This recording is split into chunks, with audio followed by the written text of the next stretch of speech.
최근에 와서 장로는 병의 악화로 말미암아 도저히 암자 밖으로 나올 수 없을 정도로 몸이 쇠약해질 때가 가끔 있었다. 이럴 때면 순례자들은 그가 밖으로 나올 수 있게 될 때까지 며칠이고 수도원 안에서 기다리고 있는 것이 보통이었다.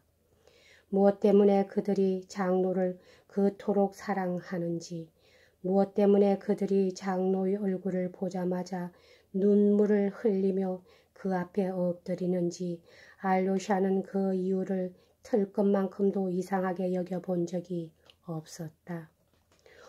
그는 너무나도 잘 알고 있었다. 노동과 슬픔에 시달리고 일생을 하루같이 불공평과 죄과 때문에 자기 자신의 죄가와 온 누리의 죄가 때문에 지칠 대로 지쳐버린 러시아 평민들의 겸허한 영혼을 위해서는 성인이나 성물을 찾아 그 앞에 엎드려서 경배하는 것보다 더 강하게 그들을 사로잡는 요구나 위안은 결코 존재할 수 없다는 것을. 우리에겐 죄악과 거짓과 유혹이 있다. 그러나 그 대신 이 세상 어느 곳엔가는 반드시 거룩하고도 고결한 사람이 있으며 그분에겐 진리가 있고 그분은 또한 진리가 무엇인지를 알고 있을 것이다. 그렇다면 진리는 세상에서 사라져가고 있는 것이 아니라 언젠가는 우리들에게도 찾아와서 하느님의 말씀대로 누리를 다스리게 될 날이 반드시 오고야 말 것이다. 알료샤는 백성들이 이렇게 느끼고 이렇게 믿고 있다는 것을 알고 있었다. 그리고 조시마 장로야말로 그들이 생각하는 그 성인이며 하느님의 진리의 수호자라고 믿어 의심치 않았다. 이러한 사실에 대한 그의 믿음은 감격의 눈물을 흘리는 농부들이나 자기의 아이를 장로 앞으로 내미는 병든 아낙네들이 가지는 믿음과 똑같은 신앙이었다. 그리고 장로가 세상을 떠날 때에 이 수도원에 더없이 커다란 영광을 베풀어 주리라는 확신은 그 누구보다도 알로샤에게 가장 강했다. 최근에 와서는 그 어떤 심오하고 불꽃과도 같은 환희가 그의 마음속 깊숙한 곳에서 세차게 타오르는 것 같은 생각을 느낄 수 있었다. 그는 진리의 수호자로서 자기 앞에 서 있는 사람이 지금 조시마 장로 단 한 사람뿐이라는 사실에도 별로 두렵지가 않았다. 조시마 장로는 거룩한 분이니까 걱정할 건 없어.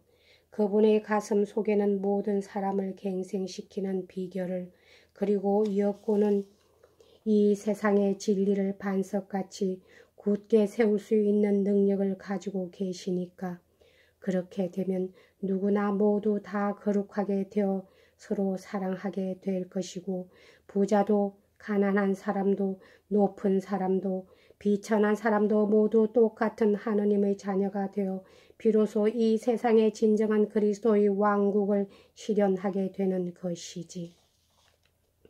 이것이 바로 알로샤의 마음속에 항상 떠오르곤 하는 꿈이었다.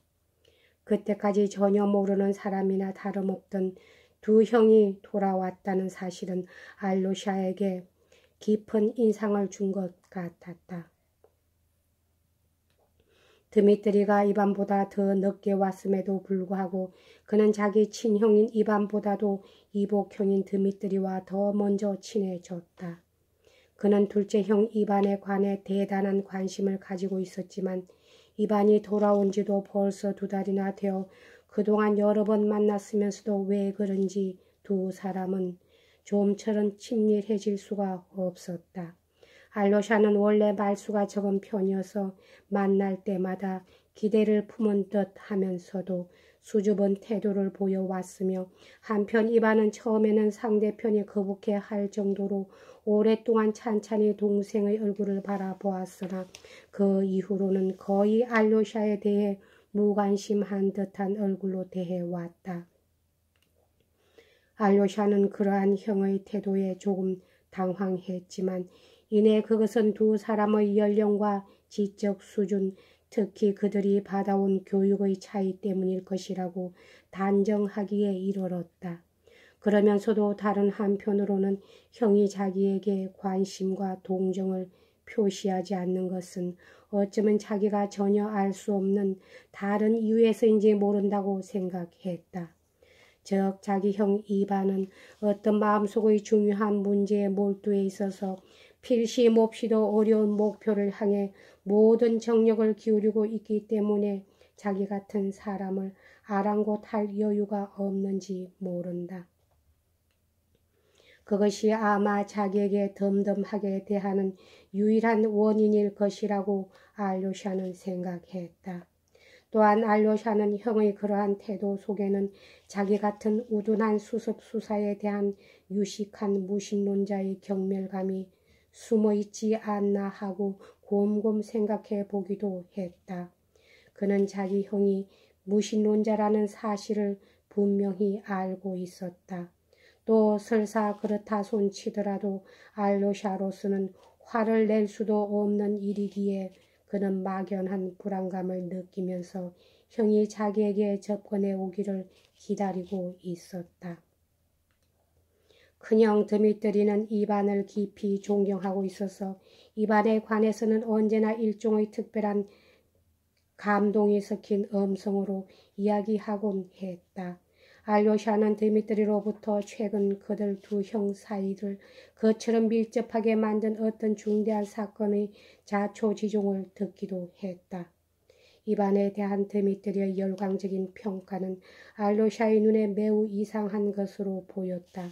그것은 비록 드미트리가 이반에 비해 거의 아무 교육도 받지 못하기는 했지만 인품으로 보나 성격상으로 보아 이들처럼 서로 닮지 않은 사람은 어디 가서도 찾아볼 수 없을 정도로 극단적인 대조를 이루고 있기 때문이었다. 바로 이러한 때에 알료샤에게 비상한 정신적 영향을 준 조시마 장로의 암자에서 이 뒤숭숭한 가족의 모임이라기보다는 이들 가족 전원의 회합이 이루어졌던 것이다. 그러나 이 같은 가족회의의 명목은 사실상 그럴듯하게 날조된 것에 지나지 않았다. 당시 재산 정리와 상속 문제를 둘러싼 드미트리와 아버지 표드로 파블로비치 사이의 불화는 이미 더 이상 계속할 수 없을 만큼 극도로 날카롭게 대립되어 있었다. 그래서 먼저 표드로가 농담 비슷하게 한번 조시마 장로의 암자에서 다 같이 모이는 게 어떠냐고 말을 꺼냈던 모양이었다. 물론 장로가 직접 이 문제에 개입해 주기를 요청하는 것은 아니었으나 그래도 장로가 그 자리에 있음으로 해서 화해 분위기가 조성되어 서로 원만한 타협을 보게 될는지도 모른다는 희망도 겉들어져 있었다.